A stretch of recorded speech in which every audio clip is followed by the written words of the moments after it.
There are places in this world, truly isolated pockets, where the veil between what we know and what we fear feels impossibly thin. Places where the silence isn't peaceful, but heavy, expectant. Places where the shadows aren't just an absence of light, but a presence all their own. You know the kind of place I'm talking about, the kind you instinctively avoid, even if you can't say why. But what happens when you don't avoid it? When you walk right in, oblivious, and then the door clicks shut behind you? Sarah, like so many of us, was burnt out. City life, the grind, the constant noise, it was all getting to her. She craved silence, fresh air, a complete disconnect. So she did what anyone would do, she booked an Airbnb. Not just any Airbnb though. She went for a place deep in the backwoods of Vermont, a quaint, rustic farmhouse advertised as the perfect digital detox. The photos online were idyllic. Sun-drenched porch, wildflowers blooming, a cozy interior with a stone fireplace. It looked like a dream. It felt like a trap. The drive there was already a little off. The paved roads eventually gave way to gravel, then to a dirt track barely wide enough for one car. Towering pines pressed in on both sides, their branches interlocking overhead, turning the midday sun into a dappled, hesitant light. The air grew colder, stiller. She passed abandoned mailboxes, long-defunct farms with collapsing barns, and a general store that looked like it hadn't seen a customer since the last century. Every mile, the feeling of isolation deepened, settling in her gut like a cold knot. When she finally pulled up the long, overgrown driveway, the farmhouse emerged from behind a screen of ancient maples. It was exactly as described, charmingly rustic, but something was different. The photos had captured the light just right, masking the subtle meaning of the porch, the way the paint peeled in long, tired strips, the sheer age of the place. It wasn't just old, it felt profoundly weary, like it had seen too much.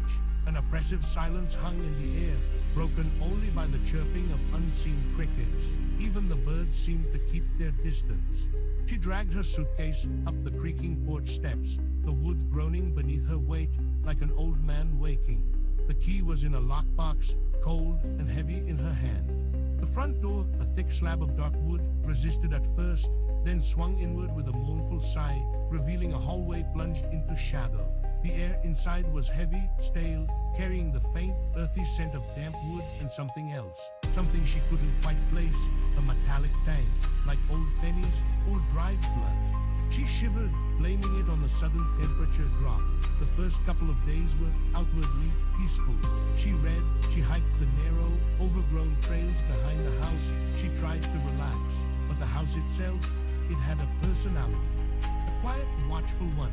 The floorboards upstairs would creak when she was downstairs, as if someone were walking above her. Doors she was certain she'd closed would be ajar a few hours later. She brushed it off. Old houses, settling, drafts. That's all it was, right? But then the whispers started. It began subtly, like the rustling of dry leaves just outside her window at night. A faint, unintelligible murmur, barely audible over the crickets. She'd snap awake, heart pounding, listening intently, only to be met by the profound silence of the countryside. She'd convince herself it was the wind, or her imagination, still buzzing from city stress. But the whispers persisted, night after night, growing incrementally louder, more distinct, like a radio dial slowly turning. Sometimes she swore she could almost make out a word, something sharp and cold, but it would vanish before she could grasp it. One afternoon, seeking refuge from the persistent chill that seemed to permeate the house even in the sunniest hours, Sarah decided to explore the attic. A pull-down ladder in the main hallway led to a square opening. She tugged it down, and a cloud of dust billowed out, smelling of forgotten things and that same strange, metallic tang. With her phone flashlight, she ascended into the gloom. The attic was a cavern of shadows, packed with dusty relics. Trunks, broken furniture, yellowed newspapers from decades past. It was exactly what you'd expect from an old farmhouse, until she saw them. In the far corner, bathed in a single shaft of weak light filtering through a grimy window, sat a collection of dolls. Not cute porcelain dolls. These were old, homemade, crafted from cloth and mismatched buttons, their faces crudely stitched. What made them unsettling was their arrangement. They were seated in a semicircle, facing a small, tarnished child's rocking chair. And in that chair sat the largest doll of all. Its head was tilted unnaturally to one side, a single glass eye staring directly at Sarah. It looked like it was waiting. A wave of profound unease washed over her. It wasn't just the creepiness of old dolls, it was the deliberate, almost ritualistic way they were positioned. She felt a cold dread seep into her bones. That metallic smell was stronger up here, almost sickly sweet now. She backed away slowly, her flashlight beam trembling, and quickly pulled the ladder up, sealing the attic away. She tried to tell herself it was just some creepy old toys left by a previous child, a strange hobby, nothing more. But the image of that doll, staring, stayed with her. That night, the whispers were no longer outside her window. They were in the room, faint, breathy, like someone speaking right next to her ear, just beyond her ability to understand. Her heart hammered against her ribs. She pulled the covers tighter, squeezing her eyes shut, trying to rationalize it away. But the air grew impossibly cold, and she could feel a pressure in the room, heavy and suffocating, like someone was watching her from the foot of the bed. She didn't dare open her eyes. She just lay there, frozen, until the first rays of dawn finally pierced the curtains, chasing the shadows and the whispers away. The next day, Sarah was a wreck. She hadn't slept. She knew deep down, this wasn't just an old house settling. Something was here, something that wanted her attention. She considered leaving, just packing up and driving away, but a strange, morbid curiosity, mixed with a stubborn denial, kept her rooted. She had paid for the week, after all. She spent the day downstairs, in the sunlit kitchen, trying to feel normal. She decided to clean, to impose some order on the unsettling chaos. While wiping down an old, built-in bookshelf, her fingers brushed against something loose behind a stack of ancient cookbooks. It was a small, leather-bound journal, its pages yellowed and brittle. She hesitated, her heart thudding. This felt significant. With trembling hands, she opened it. The handwriting inside was delicate, looping, clearly from a bygone era. It was a diary. The first few entries were mundane observations about the weather, chores, longing for visitors. The writer was a young woman named Emily, living in the house sometime in the early 1900s. Sarah read on slowly as the entries began to shift. Emily, too, started noticing things. Strange sounds in the night, she wrote. A feeling of not being alone. Then, the whispers, they speak my name now. Sarah's blood ran cold. It was happening to Emily, too.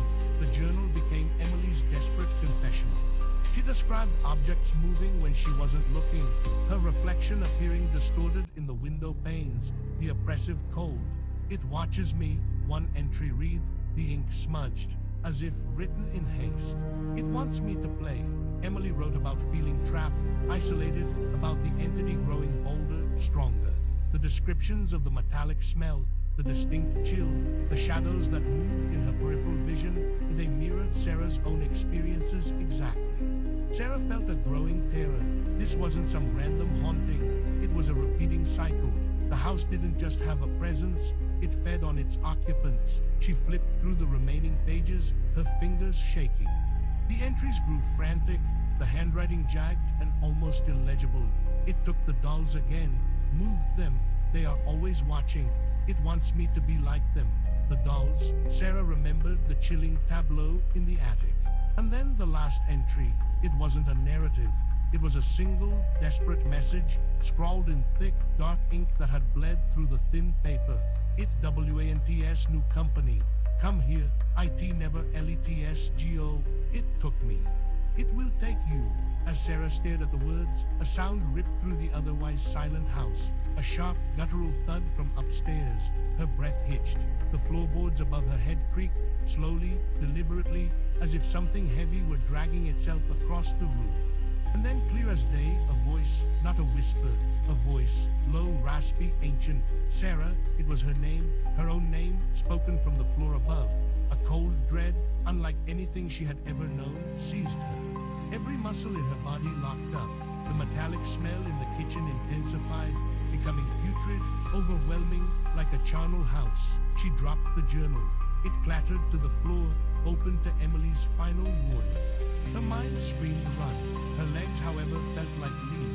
She She heard the slow, deliberate creak of the stairs, each step heavy, purposeful, descending towards her. "Come play," the voice rasped again, closer now. She finally moved. A primal scream tore from her throat, raw and desperate. She didn't think, she just ran. Bursting out of the kitchen, she scrambled towards the front door, fumbling with the deadbolt. Her hands were shaking so violently, she could barely grip the cold metal. The house seemed to fight her, the air growing thick, suffocating. The light flickered, plunging the hallway into momentary darkness, then back again. Behind her, the sound of footsteps reached the bottom of the stairs. They were slow, dragging. The metallic smell was now searing her nostrils. She could almost feel its breath on her neck. With a final, desperate twist, the deadbolt clicked. She yanked the door open and burst out onto the porch, gasping for air, her lungs burning. She didn't look back. She stumbled down the rickety steps, half falling, half running, towards her car. She tore open the car door, threw herself inside, and frantically jammed the key into the ignition. The engine sputtered once, twice, then roared to life. She slammed it into reverse, gravel spitting as she backed out, not caring about the overgrowth scratching her car. Her eyes were glued to the rearview mirror. Through the dimming light of the early evening, she saw it, standing on the porch where she had just been.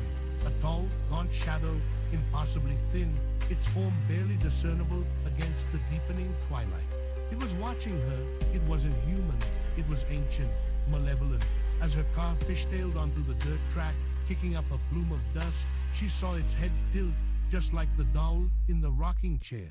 And then she heard it, a faint, chilling sound echoing through the trees, carried on the wind. A low, mournful, almost satisfied laugh. Sarah drove for hours, not stopping until she reached the nearest motel, miles and miles away from that cursed place. She never looked back at the farmhouse, never contacted the owner, never even requested a refund. The image of that shadow, the sound of that laugh, the memory of that sickly metallic smell, they branded themselves onto her soul. She told me she still has nightmares. She wakes up to the faint sound of whispers or the inexplicable smell of old pennies in her own home. She checks every door, every window, convinced that one day she'll turn around and something will be standing there, watching.